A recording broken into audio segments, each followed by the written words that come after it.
Hello friend, good morning. मेरा नाम मोहम्मद आरिफ है और मैं यूपी के मुरादाबाद ज़िले के पास रहता हूँ। ये वीडियो मैं तीसा मोकोटास 9 के लिए बना रहा था, इमोशनल रिकवरी, जिसमें स्टैमरिंग से रिलेटिव पास्ट का कोई इंसिडेंट शेयर करना। मैं अपने स्कूल लाइफ के बारे में कुछ बताऊंगा कि जब मैं स्कूल में था तो मुझे प्रेजेंट बोलने में दिक्कत होती थी। जब क्लास में प्रेजेंट बोलता था तो मैं काफ़ी बुरी तरीके से अटकता था। तो बच्चे भी उसी तरीके से अटक कर मेरा मजाक बनाते थे। तो इस प्रेजेंट से बचने के लिए मैं क्या करता था, जिस पीरियड में प्रेजेंट होती थी उस पीरियड में मैं आता ही नहीं था और बाथरूम में छिप जाया करता था। तो जब प्रेजेंट कंप्लीट हो जाती थी यानी थोड़ी देर के बाद मैं निकल के आता था और मैं क्लास में आता था। तो क्लास में लेट आने की वजह से मुझे पनिशमेंट मिलती थी। तो मैं आराम से जो भी वो पनिशमेंट देते थे वो मैं आराम से ले लेता था, क्योंकि क्लास में इतने बच्चों के सामने अटक कर अपना मजाक बनवाना मेरे लिए ज़्यादा पेनफुल था कंपेयर टू पनिशमेंट लेना। पनिशमेंट लेना मुझे काफ़ी आसान लगा कंपेयर टू बच्चों के सामने मजाक बनवाना। और इस तरीके से जो ओरल टेस्ट होते थे मैं उनमें ज़्यादा नहीं था, इसलिए काफ़ी बार मैं स्कूल लाइफ में काफ़ी बार फेल भी हुआ। तो मैं अपनी स्कूल लाइफ को काफ़ी मिस करता हूँ कि यार मैंने लाइफ का एक इम्पोर्टेंट पार्ट ऐसे ही छोड़ दिया। लाइक इवेंट में पार्टिसिपेट नहीं करना, जो ओरल टेस्टों में से भाग जाना।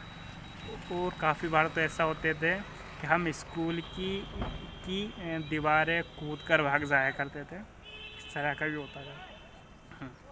सेकंड, एक बार मैंने एक मोबाइल सिम लिया था।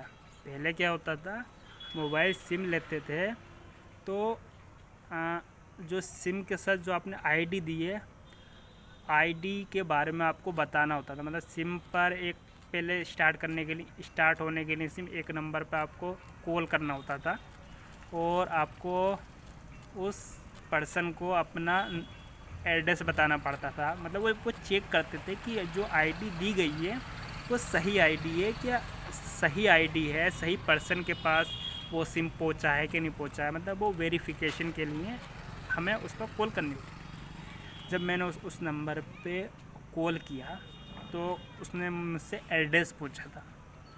तो वो 2 लाइन का एड्रेस था मुश्किल से, तो वो मैं एड्रेस बता नहीं पा रहा था। मैं उसमें काफ़ी प्रेशर लगा रहा था कि मेरे मुंह से एड्रेस निकल नहीं पा रहा था। और काफ़ी बार मैं एड्रेस बोल भी देता था तो सामने वाले को समझ में नहीं आता था, क्योंकि मैं इतनी हड़बड़ी में इतनी तेज़ी के साथ एड्रेस बोलता था, सामने वाले को समझ में नहीं आता। तो मैं बार बार उससे एड्रेस को बोलने की कोशिश कर रहा था लेकिन सामने वाले को समझ में नहीं आ रहा था। काफ़ी देर के बाद करीबन 10 से 15 मिनट के बाद सामने वाले पर्सन ने परेशान होकर मुझसे कहा कि आप रहने दीजिए, आपसे नहीं होगा, आप किसी और पर्सन को से कह दीजिए कि वो आपका एड्रेस बोल देगा। तो ये चीज़ मुझे काफ़ी हर्ट हुई कि यार मैं अपना एड्रेस नहीं बोल पा रहा, तो मैं लाइफ में कि मैं क्या करूँगा। तो इस तरह के इंसिडेंट काफ़ी हुए हैं स्टैमरिंग से रिलेटिव। और अब कहा जाए तो इस तरह के जो इंसिडेंट हुए थे पास्ट में, ये ज़्यादा परेशान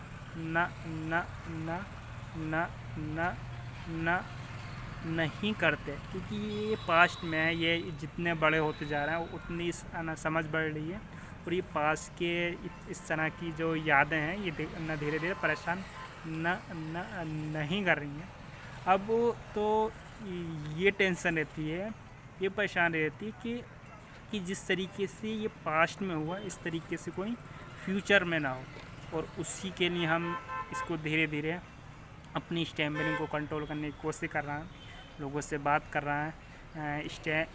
स्टैमरिंग मतलब अपना आप को इतना काबिल बना रहा है कि सामने वाला अगर नाम पूछे, अपना एड्रेस पूछे या फिर इसके अलावा कुछ और पूछे तो हम उसको इतने काबिल बन जाएं कि उसको अच्छी तरीके से समझा सकें। ओके, शुक्रिया।